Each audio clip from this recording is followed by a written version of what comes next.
ትርታ 97.6 FM ከልቦ የቀረበ ጤና ይስጥልን አድማጮች እንደምንውላችኋል። ለተማክሰኞ መስከረም 6 ቀን 2018 ላይ እንገኛለን። የተወደዳችሁ አድማጮቻችን ከትርታ 97.6 FM የትርታ የቀትር ዜናዎችን ይዘንላችሁ ቀርበናል። ከሀገር ውስጥና ከባህር ማዶ የተዘጋጁ ዜናዎች አሉን። እንዲሁም ደግሞ ዕለታዊ የቢዝነስ መረጃዎች፣ አዳዲስ ስፖርታዊ ጉዳዮችን አካተን ከዚህ ሰዓት ጀምረን እስከ 6:30 አብረናችሁ ቆይታ እናደርጋለን።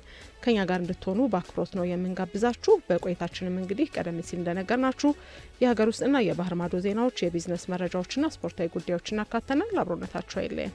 ወደ ቀዳሚው የሀገር ውስጥ ዜናችን እናልፋለን። በካናዳ የምክክር መድረክ የተሰበሰቡ አጀንዳዎች ለኢትዮጵያ ሀገራዊ ምክክር ኮሚሽን ምክር ቤት ገቢ መደረጋቸው ተሰምቷል።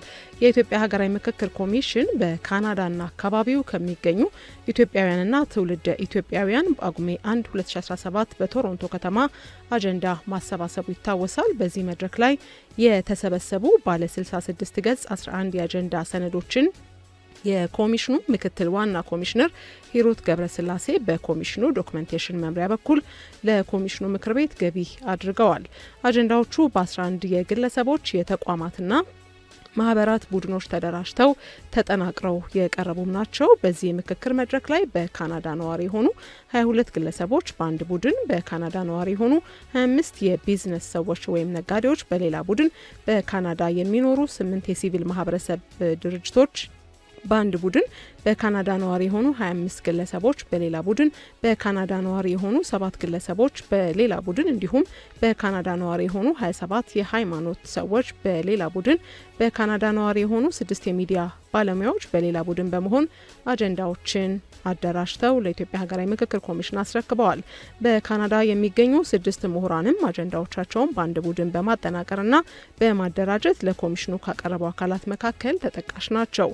በተለይም በኮሚሽኑ የአሰራር ስርዓት መሰረት አጀንዳዎቹ ከሌሎች አጀንዳዎች ጋር በኮሚሽኑ ምክር ቤት ተቀርጸው ለሀገራዊ የምክክር ጉባኤው ግብዓት እንዲሆኑ ይደረጋል ተብሏል። ወደ ሌላኛው የሀገር ውስጥ ዜናችን ስናልፍ የደሞዝ ጭማሪው የልማት ድርጅቶችና የግል ሰራተኞችን እንዲያካትት እየሰራ እንደሚገኝ ኢትዮጵያ ሰራተኞች ማህበራት ኮንፌዴሬሽን ነው ያስታወቀው። የኢትዮጵያ ሰራተኞች ማህበራት ኮንፌዴሬሽን ፕሬዝዳንት ካሳሁን ፎሎ እንደተናገሩት የደሞዝ ይጨመርልን ጥያቄ የጋራ በመሆኑ ሁሉንም እንዲያካትት ስራዎች እየተሰሩ ይገኛሉ። የልማት ድርጅቶች ሰራተኞች በቦርዳቸውና ለግል ተቋማት በአሰሪና ሰራተኛ አዋጅ መሰረት የመነሻ የደሞዝን የሚወስን ቦርድ ተቋቁሞ እንዲታይ የሚያዝ ህጋዊ ማዕቀፍ አለ ያሉት ፕሬዝዳንቱ፣ በዚህም የደሞዝ ቦርድ መንግስት አቋቁሞ የመነሻ ደሞዝ እንዲወስን ኮንፌዴሬሽኑ ሚናውን እየተወጣ ነው ሲሉ ጠቅሰዋል። ኮንፌዴሬሽኑ ቦርዱ ተቋቁሞ በፍጥነት ወደ ስራ እንዲገባ የድጋፍና የክትትል ስራዎች እንደሚሰራም ነው ያስረዱት። አቶ ካሳሁን ፎሎ አክለውም የመንግስት የልማት ድርጅት እንዲሁም የግል ሰራተኞች የሚተዳደሩባቸው ህጎች የተለያዩ ቢሆኑም ከደሞዝ ጭማሪ ጋር በተያያዘ ግን በጋራ እንዲሻሻሉ ኢኮኖሚው በራሱ እንደሚያስገድድ ነው የተናገሩት። ኮንፌዴሬሽኑ በ2011 ዓ.ም የግል ሰራተኛው የመነሻ ደሞዝ ባሰሪና ሰራተኛ ጉዳይ አዋጅ ህጋዊ እንዲሆን አስችሏል ብለዋል። በአዋጁ መሰረትም የወቅቱ የገበያና ኢኮኖሚ ሁኔታ እየታየ በየአመቱ መነሻ የደሞዝ ወለል የሚወስን የደሞዝ ቦርድ እንዲቋቋም ያዛል ብለዋል። ከደሞዝ ጭማሪው ጋር በተያያዘ የዋጋ ጭማሪ እንዳይደረግ ሁሉም በቅንጅት መስራት እንዳለበት ጠቅሰው መንግስት አስተማሪ የሆነ እርምጃ መውሰድ እንዳለበትም ነው የመከሩት። ከዚህ በተጨማሪም ሰራተኞችም የተደራጁ ቀጥታ ከአምራቹ የሚገዙበት ሁኔታ መፍጠር እንዲሁም መንግስት የሰራተኛውን ችግር ሙሉ በሙሉ ለመቅረፍ በአይነት የሚደግፍበት መንገድ መዘርጋት እንዳለበትም ጠቁመዋል። መንግስት በደሞዝ ጭማሪው ረገድ የወሰደውን እርምጃ ተገቢና ትክክለኛ ውሳኔ ነው ያሉ ሲሆን ጭማሪው ለረጅም ጊዜ ሲጠየቅ የነበረውን ጥያቄ ምላሽ የሰጠ ነው ብለውታል። ወደ ሌላኛው የሀገር ውስጥ ዜናችን ስናልፍ የ2018 ዓ.ም የትምህርት ዘመን በስኬት ማጠናቀቅ የሚያስችል ዝግጅት መደረጉን የትምህርት ሚኒስቴር ዴኤታ ናቸው የተናገሩት። የትምህርት ዘመኑን በውጤታማነት ማጠናቀቅ የሚያስችል አቅም መፈጠሩንም ነው የጠቆሙት። የትምህርት ሚኒስቴር ዴኤታ አየለች እሸቴ ኮተቤ ትምህርት ዩኒቨርሲቲ ቀዳማዊ ምኒልክ ሳይንስ ሼርድ ካምፓስ በመገኘት ትምህርት አጀማመርን አስመልክቶ ንግግር አድርገዋል። ሚኒስትር ዴኤታዋ በዚህ ወቅት እንዳሉት የትምህርት ጥራት፣ ተደራሽነት፣ ፍትሐዊነትና ተገቢነትን ማረጋገጥ የሚያስችሉ ሪፎርሞች ተቀርጸው ተግባራዊ እየተደረጉ ይገኛሉ። በመምህራን አቅም ግንባታ በቅድመ አንደኛ ትምህርትና የትምህርት ቤቶችን ደረጃ በማሻሻል ረገድም በርካታ ስራዎች መሰራታቸውን ጠቁመዋል። በተለይም በጠቅላይ ሚኒስትር አብይ አህመድ ሀሳብ አመንጭነት የተጀመረው የትምህርት ለትውልድ መርሃ ግብር ከፍተኛ አስተዋጽኦ እያበረከተ መሆኑንም ተናግረዋል። እነዚህ ስራዎች የዘንድሮ የትምህርት ዘመን ውጤታማ ለማድረግም ትልቅ አቅም እንዳላቸው ጠቅሰው ተማሪዎች በወቅቱ ወደ ትምህርት ገበታቸው እንዲመጡ ከክልልና ከተማ አስተዳደር ትምህርት ቢሮዎች ጋር ሲሰራ መቆየቱንም ነው የተናገሩት። የ2018 የትምህርት ዘመን ተማሪዎች በቂ እውቀትና ክህሎት በመያዝ ትምህርታቸውን እንዲያጠናቀቁና የተሻለ የመማር ማስተማር እንዲኖርም ዝግጅት ተደርጓል ብለዋል። በቀጣይ በዝርዝር ወደምንመለከተው የሀገር ውስጥ ዜናችን ነው የምናልፈው። ህጋዊ የሆነ ምናባዊ ግብይት ኢትዮጵያ ውስጥ ቢጀመር ለመንግስትም ሆነ ለተጠቃሚዎች ጥሩ ገቢን እንደሚያስገኝ ነው የተነገረው። ከቅርብ ጊዜ ወዲህ በዓለማችን ላይ የተለመደ የመጣው ምናባዊ ግብይት በርካቶች ውጤታማ እንደሆኑበት ይታወቃል። በተቃራኒው ደግሞ ምንም አይነት እውቀት ሳይኖራቸው ገንዘባቸውን መዋለ ንዋይ በማድረግ እንግዲህ ህይወታቸውንም ጭምር ያጡበት እንዳሉ ይታወቃል። ከዚህ ጋር በተያያዘ በምናባዊ ግብይት ንግድ ላይ ለበርካታ ዓመታት ቆይታ ያደረጉት በርናባስ ብሩክን ጋብዘን ከሳቸው ጋር ቆይታ አድርገናል። ባልደረባችን አበበ ተገኝ አዘጋጅቶታል። ብርቱካን አልተንጉስ ታቀርበዋለች። የምናባዊ ግብይት ኢትዮጵያ ውስጥ መንግስት ትኩረት ሰጥቶት መስራት እንዳለበት ተገልጿል። ምናባዊ ግብይት ኢትዮጵያ ውስጥ ቢጀመር ዜጎችንም ሆነ መንግስትን እንደሚጠቅም በሙያው ላይ ለበርካታ ዓመታት ቆይታ በማድረግ ውጤታማ እንደሆኑ የሚናገሩት በርናባስ ብሩክ ገልጸዋል። ባለሙያው ለትርታ እንደተናገሩት ይህ ሙያ በቀን 7.2 ትሪሊየን ገንዘብ እንደሚንቀሳቀስበትም ተናግረዋል። ከየትኛውም ስራ ይሄ አይነጻጸርም ፎሬክስ በትራንዛክሽን ደረጃ። ምክንያቱም ዴሊ ትራንዛክሽኑ 7.2 ትሪሊየን ነው። የፎሬክስ ዴሊ ትራንዛክሽን ዴሊ የቀን ትራንዛክሽን ነው ያልኩክ። በዚህ ውስጥ ደግሞ ምን ያህል ኢትዮጵያ ውስጥ ብናሰለጥን ፎሬክስ ትሬደሮችን መንግስት ቢያሰለጥን ወይም እንደ ሀገር ቢሰለጥን አንድ ወጣት ምን ያህሉ ተጠቃሚ ይሆናል? ኪሳራው እንዳለ ሆኖ ከልምድ በኋላ አንድ ኢትዮጵያዊ ወጣት ግን ወደዚህ ነገር ቢሰማራ ሀገሪቷን መለወጥ ማሳደግ አይችልም? በደንብ ነው የሚችል። ባለሙያው አክለውም ክሪፕቶ ማይኒንግ ተቆጣጣሪ አካል መሆኑን አንስተው ነገር ግን በማንኛውም ሰው በቀላሉ ሀክ ሊደረግ ሊሰረቅም ሆነ ሊጭበረበር የማይችል መሆኑን ጠቁመዋል። አንድ ሀከር ሀክ ማድረግ አይችልም። ምክንያት ሃሽ ፈንክሽን ዩዘር ስለሆኑ ማለት ነው። ሃሽ ፈንክሽን ማለት ድብልቅልቅ ያለ ቁጥርም ሌተርም ምናምን ያለበት ማለት ምቹ አይደሉ። ሃሽ ፈንክሽን ነው ብያለሁ። ማለትም የተደበላለቀ ቁጥር ነው። ያ ማለት አንድ ሀከር ሀክ ላርግ እንኳን ቢል ሲያየው ምንም የሚነበብለት ቃል የለም እዛ ላይ። ለምን ሌተር አለው፣ ነምበር አለው፣ ድብልቅልቅ ያለ ነው። አየው እዛ ፐብሊክ ኪ ላይ ማለት ነው፣ እንትን ፕራይቬት ኪ ላይ ማለት ነው። ስለዚህ ሀክ ለመደረግ በጣም ኢምፖሲብል፣ በቃ ምንም ሀክ መደረግ አይችልም። በዚህ ሙያ ላይ የተሰማሩ ባለሙያዎች መኖራቸውን የነገሩን ባለሙያው በርካቶች ግን በቂ እውቀት ሳይኖራቸው ሙያው ላይ በመሰማራታቸው ትልቅ ኪሳራ ውስጥ ገብተው ቤትና ንብረታቸውን እንደሚያጡም ገልጸዋል። ይሄ ሙያ ስፔሻሊ ወይም ልምድ የሌለውን ምንም አይራራም ገንዘብ ለመውሰድ ከዛ አይነት ሰው ማለት ነው። እኛም ገንዘባችንን ያጣ ነው በእንደዚህ አይነት ሁኔታ ስለሆነ ማለት ነው። ማለትም አውቃለሁ ትልና ትገባለህ። ከዛ ያወክ መስሎ ስትገባ ብዙ ያላወከው ነገር ይኖራል። ምክንያቱም ፎሬክስ ባህር ስለሆነ በጣም አወኩት ስትል ማታውቀው ነገር ብዙ አለ። ሁለተኛ ደግሞ ቴክኒካሉን ብቻ አይደለም አወኩኝ የምንለው፣ ሜንታሊ ስትሮንግ ልትሆን ይገባል።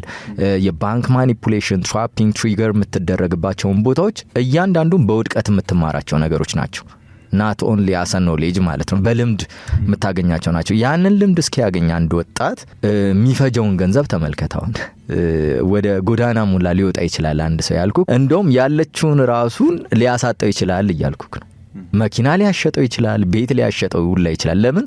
እልህ ስለሚያግ። ክሪፕቶ ማይኒንግ በአፍሪካ እንዲሁም በዓለም የተለያዩ ኩባንያዎች እንዲሰሩ ፍቃድ መስጠት ከጀመሩ ዓመታትን ያስቆጠሩ ሲሆን መንግስት ዜጎቹ በዚህ ሙያ ላይ ተሰማርተው የተሻለ ህይወትን እንዲመሩ ብሎም የመንግስት ግብርን ከፍለው የውጭ ምንዛሬን እንዲያስገኙም አስችሏል። ከሀገር ውስጥ ዜናዎቻችን ተመልሰናል። የተወደዳችሁ አድማጮቻችን፣ አሁን ደግሞ ከባህር ማዶ ወደ ተዘጋጁ ዜናዎች እናልፋለን። አፍሪካዊ ጉዳዮችን እናስቀድማለን። ከአሜሪካ ወደ ጋና የተላኩት 14 የምዕራብ አፍሪካ ስደተኞች ወደ ሀገራቸው መላካቸውን የጋና መንግስት ነው ያስታወቀው። የጋና መንግስት ቃል አቀባይ እንዳስታወቁት እስካሁን በተሰራው ስራ 13 ናይጄሪያውያንና አንድ ጋምቢያዊ ወደ ሀገራቸው መመለሳቸው ተነግሯል። የጋና ባለስልጣናት ስደተኞችን ከአሜሪካ የተቀበሉት ሰብአዊነት ተሰምቷቸው እንጂ ያስገደዳቸው አካል እንደሌለም ጠቁመዋል። የጋና ውጭ ጉዳይ ሚኒስትር ሳሙኤል ኦኮዚቶ እንደተናገሩት ከሆነ ውሳኔው የአሜሪካው ፕሬዝዳንት ዶናልድ ትራምፕ የስደተኞች ፖሊሲ ድጋፍ ነው ሲሉ ለተሰነዘረባቸው ትችት ምላሽ ሰጥተዋል። ጋና ስደተኞችን በሰብአዊነት ስሜት ብቻ ተቀብላለች ሲሉም ትችቱን አስተባብለዋል።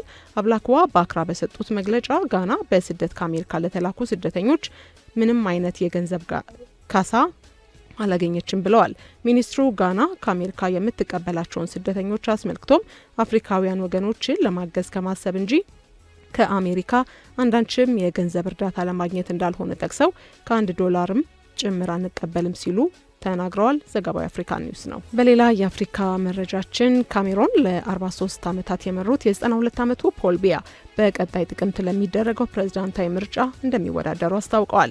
በዓለም ላይ በሁለተኛ ደረጃ ረጅም ጊዜ የገዙ መሪ ናቸው የሚባልላቸው የምዕራብ አፍሪካዊቷ ሀገር ከፈረንጆቹ 1982 ጀምሮ አስተዳድረዋታል። ይህም ማለት ፖል ቢያ 43 ዓመታትን በስልጣን ላይ ቆይተዋል። ቢያ በአሁኑ ጊዜ 92 ዓመታቸው ሲሆን በ2018 ምርጫ ለ7ኛ ተከታታይ የስልጣን ዘመን በፕሬዝዳንትነት ተመርጠዋል። ምንም እንኳ በዚያ ምርጫ ላይ የማጭበርበር ክሶች ቢቀርቡም ቢያ በሚቀጥለው ጥቅምት በሚካሄደው የሀገሪቱ ፕሬዝዳንታዊ ምርጫ በፕሬዝዳንትነት እንደሚወዳደሩ አስታውቀዋል። ዘገባው ያናዶሉ ነው። ቀጣዩ የውጭ ዜናችን እስራኤል ይወስደናል። የእስራኤሉ ጠቅላይ ሚኒስትር ቤንያሚን ኔታንያሁ በሰጡት ማብራሪያ ላይ ቻይናና ካታር እስራኤልን ለመጣል እያሴሩ ነው ብለዋል።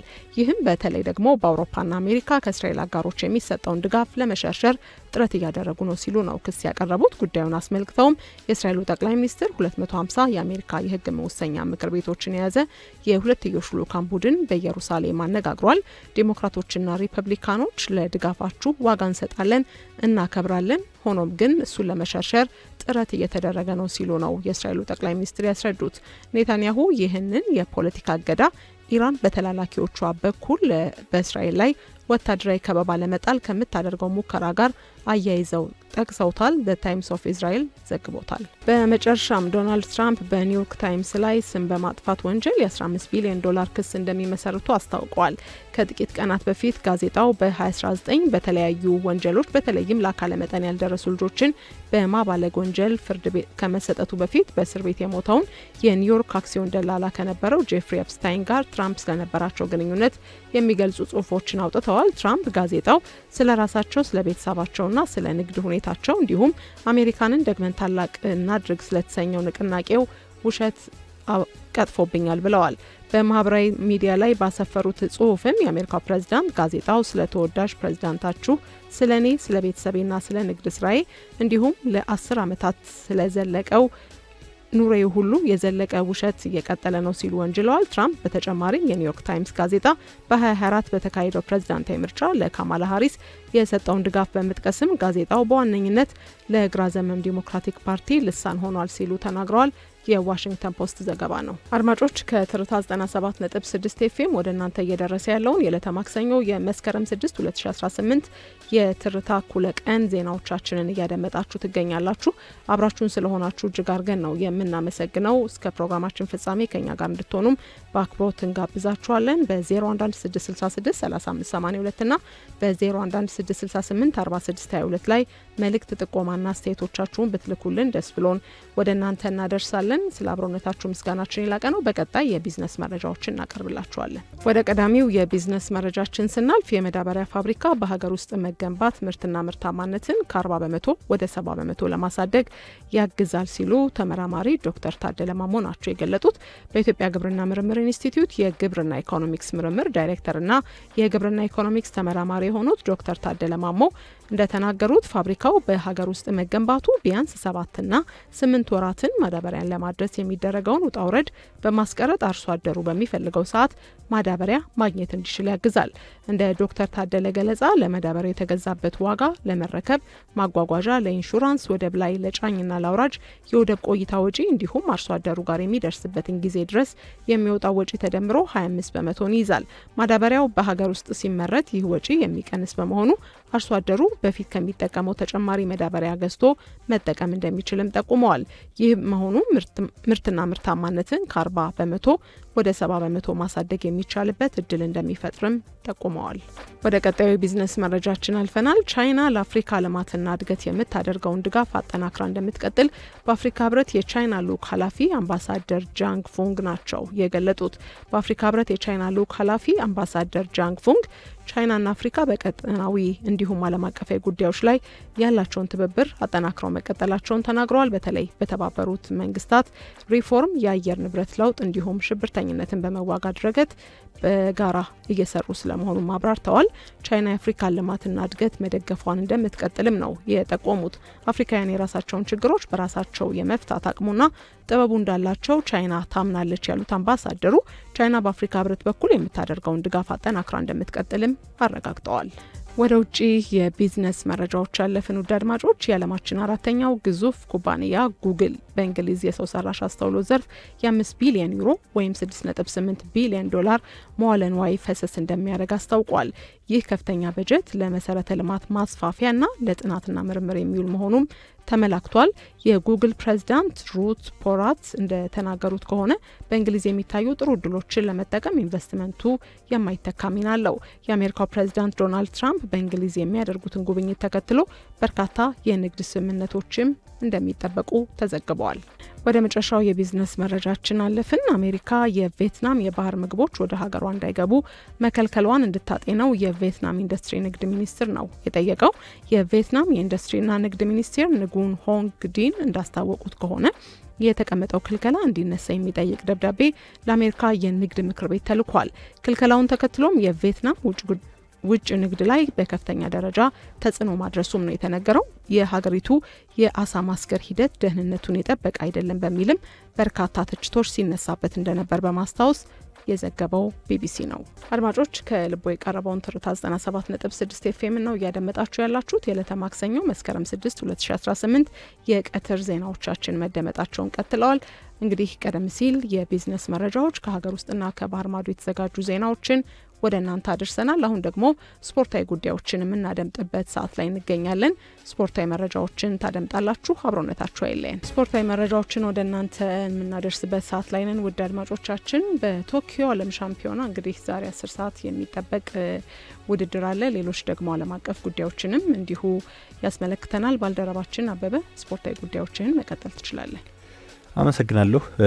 ቀደም ብለሽ እንደገለጽሽው ዛሬ በ1500 ሜትር ፍጻሜ አትሌት ፍሬውን ኃይሉ ትጠበቃለች። የሴቶች 1500 ሜትር ፍጻሜ ዛሬ ቀን 10 ሰዓት ከ05 ላይ ይደረጋል። አትሌት ፍሬውን ኃይሉ በብቸኝነት ኢትዮጵያን የምትወክል ይሆናል። አትሌት ሳሮን በርሄ ማጣሪያውን ማለፍ ባለመቻሏ እንዲሁም ደግሞ አትሌት ደርቤ ወልተጂ ከውድድሩ መታገዷን ተከትሎ ፍሬውን ኃይሉ ዛሬ በሚደረገው ፍጻሜ ለሀገሯ ሜዳሊያ ለማምጣት ትወዳደራለች። በፍጻሜው የርቀት የዓለም ክብረ ወሰን ባለቤት የሆነችው ኬንያዊቷ ፌዝ ኪፕሴጎን ጨምሮ 14 አትሌቶች ለአሸናፊነት የሚፎካከሩ ነው የሚሆነው። ቀን 7 ሰዓት ከ35 ላይ ደግሞ የወንዶች 800 ሜትር የማጣሪያ ይደረጋል። ኢትዮጵያውያንም እንዲሁ በአትሌት ዮሐንስ ተፈራ ትወከላለች። የ800 ሜትር የማጣሪያ ውድድርም ቀን 7 ሰዓት ላይ ይደረጋል። ወደ ሌሎች የሀገር ውስጥ ስፖርታዊ መረጃዎች ስናልፍ ነገሌ አርሴ ሀቢብ ከማልን ከድሬዳዋ ከተማ ማስፈረሙ ነው የተገለጸው። በተለይም ደግሞ ኢትዮ ኤሌክትሪክ ታዳጊ ቡድን ጀምሮ በኮልፌ ቀራኒዮ፣ አርባ ምንጭ ከተማ ኢትዮጵያ መድን እና ሲዳማ ቡና ኢትዮጵያ መድን መጫወት የቻለ ነው። አሁን ነገሌ አርሴን መቀላቀሉን የተገለጸው ሲዳማ ቡና አላዛር ማረንን ለማስፈረም መስማማታቸው ተገልጿል። የብርቱካናማዎቹ ይህን ግብ ጠባቂ ለመሸጥም መስማማታቸውን የተገለጸው አላዛር ለሲዳማ ቡና የ2 ዓመት ውል የሚፈርም ይሆናል። ከኢትዮጵያ ንግድ ባንክና በገላን ከተማ ተጫውቶ ያሳለፈ ነው። ከመሸጋገሪያ በኋላ ስንመለስ የውጭ ስፖርታዊ መረጃዎችን እንመለከታለን። ወደ ውጭ ስፖርታዊ መረጃዎች ስናልፍ ዛሬ የሚደረጉ የአውሮፓ ሻምፒዮንስ ሊግ ጨዋታዎች አሉ። አትሌቲኮ ቢልባኦ ከአርሰናል የሚያደርጉት ጨዋታ ተጠባቂ ነው። አርሰናሎች በአውሮፓ ሻምፒዮንስ ሊግ ጠንካራ ተፎካካሪ ለመሆን ስፔኑን ክለብ አትሌቲኮ ቢልባኦን የሚገጥሙ ይሆናል። አርሰናል ዛሬ ምሽት በተለይም ደግሞ የሚያሸንፍ ከሆነ በአውሮፓ ሻምፒዮንስ ሊግ ታሪክ የስፔን ቡድኖችን በ6 ተከታታይ ጨዋታዎች ያሸነፈ የመጀመሪያው ቡድን ያደርገዋል። በተለይም ደግሞ ሚኬል አርቴታም ከዚህ ጋር ተያይዞ አስተያየታቸውንም ሰጠው ነበረ። በተለይም ተጫዋቾች ከየትኛውም ክለብ አርሰናልን ይመርጣሉ። ሲሉ ነው የአርሰናሉ አሰልጣኝ ሚኬል አርቴታ የተናገሩት። በርካታ ተጫዋቾች ወደ ሌሎች ክለቦች ከመሄድ ይልቅ አርሰናል ጋር የመምጣት ፍላጎት አላቸው። ይሄ ደግሞ ለእኛ ጥሩ ነው፣ ጥሩ ጅማሬም ነው፣ አሪፍ ቡድንም እየገነባን ነው የሚል ሀሳብ አስተያየታቸውን ተናግረዋል። ሌላኛው መርሃ ግብር ዛሬ ፒኤስቪ ከዩኒየን ሴንት ግሎዥ የሚያደርጉት ጨዋታም እንዲሁ አንሳክ 45 ላይ ይደረጋል። ቤኔፊካ ከካራበርግ 4 ሰዓት ላይ፣ ጁቬንቱስ ከዶርትመንድ እንዲሁ 4 ሰዓት ላይ፣ ሪያል ማድሪድ ከማርሴይ 4 ሰዓት ላይ፣ ቶተናም ከቪላሪያል 4 ሰዓት ላይ በተመሳሳይ የሚደረጉ የአውሮፓ ሻምፒዮንስ ሊግ ጨዋታዎች ናቸው ማለት ነው። የስፖርታዊ መረጃዎችን ከዚህ ጋር ላጠናቅራም። የተወደዳችሁ አድማጮቻችን የሀገር ውስጥ ዜናዎች እንዲሁም የባህር ማዶ ዜናዎች ከዚያም ባሻገር ደግሞ ዕለታዊ የቢዝነስ መረጃዎችና ስፖርታዊ መረጃዎችን ጭምር ያካተተው የዕለተ ማክሰኞ የመስከረም 6 ቀን 2018 የትርታ የቀትር ዜናዎቻችን ያደመጣችሁትን ይመስል ነበረ። ቀሪ የትርታ መሰናዶች እስከ እኩለ ሌሊት 6 ሰዓት መደመጣቸውን ይቀጥላሉ። የዕለቱን የቀትር ዜናዎች እየመራው ራህማ መሐመድ አብራችሁ ቆይታ አድርጌያለሁ። ቴክኒኩን በጥራት በመቆጣጠር ደግሞ ሲኒየር ቴክኒሻናችን ተመስገን ተስፋዬ ከኛ ጋር ቆይታ አድርጓል። ከመላው ስቱዲዮ ባልደረቦቻችን ጋር በጋራ በመሆን እኛ ከወዲሁ እንሰናበታችኋለን። መልካም ቆይታ ይሆንላችሁ።